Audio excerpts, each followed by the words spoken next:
Curious George Takes a Job by H.A. Ray. This is George. He lived in the zoo. He was a good little monkey, but he was very curious. He wanted to find out what was going on outside the zoo. One day, when the keeper was not paying attention, George got hold of the key for the cage. When the keeper discovered what had happened, it was too late. George was gone. Where was George? They looked for him everywhere, but they could not find him.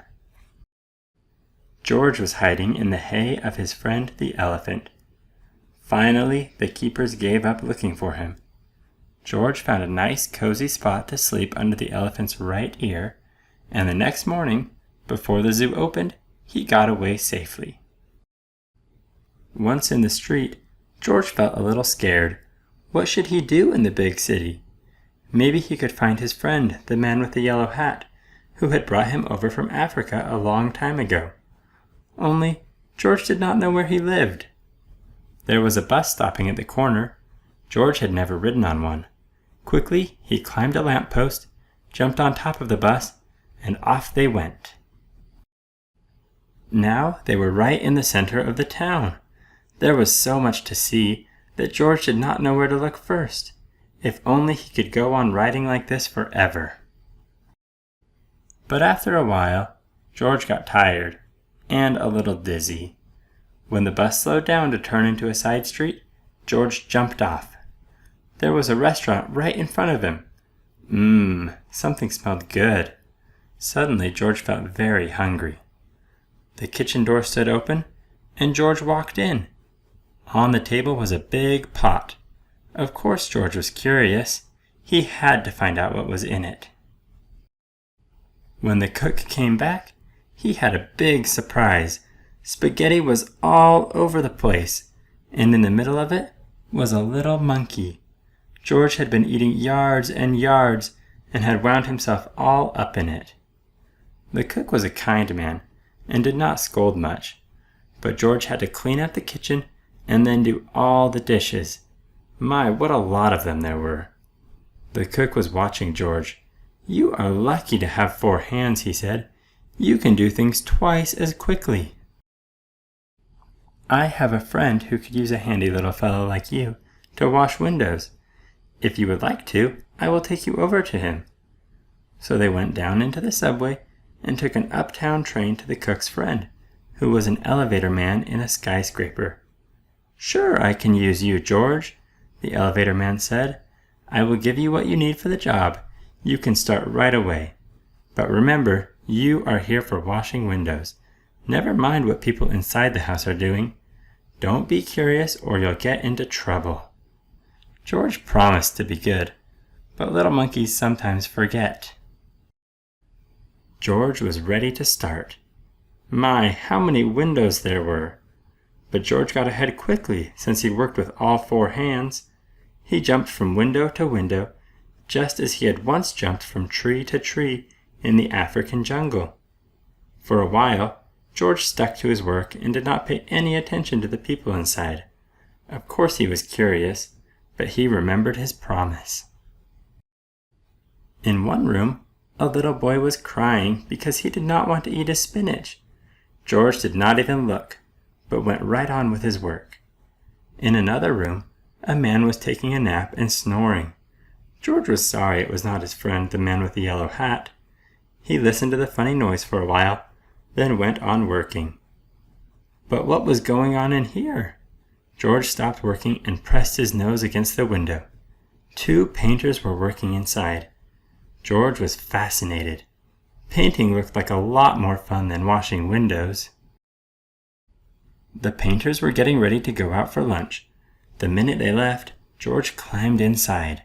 What wonderful paints and brushes they had! George could not resist. An hour later, the painters came back. They opened the door and stood there with their mouths wide open. The whole room had changed into a jungle, with palm trees all over the walls, and a giraffe, and 2 leopards, and a zebra. And a little monkey was busy painting himself on one of the trees. Then the painters knew what had happened. Luckily, George was close to a door. He ran out as fast as he could. After him ran the two painters, then the elevator man, and then the woman who lived in the place. "Oh, my lovely room! My lovely room!" cried the woman. "Don't let him get away!" George headed for the fire escape. George reached the end of the fire escape. The others had not caught up with him yet. Here was his chance. They could not jump, but George could easily jump down and escape. In a moment he would be safe. Poor little George!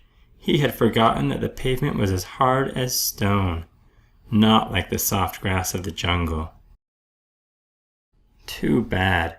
The fall broke his leg, and an ambulance came to take George to the hospital.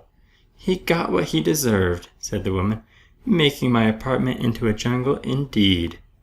"I told him he would get into trouble," the elevator man added. "He was too curious." George had to lie in bed with his leg high up in a plaster cast. He was very unhappy. And it had all started out so nicely. If only he had not been so curious, he could have had a lot of fun. Now it was too late. But next morning, George's friend, the man with the big yellow hat, was buying his newspaper. Suddenly he got very excited. "This is George!" he shouted when he saw the picture on the front page. Quickly he read the whole story and then ran to a telephone booth to ring the hospital. "I am George's friend," he said to the nurse who answered the telephone. "Please take good care of him so that he will get better quickly. I want to take him to a movie studio and make a picture about his life in the jungle.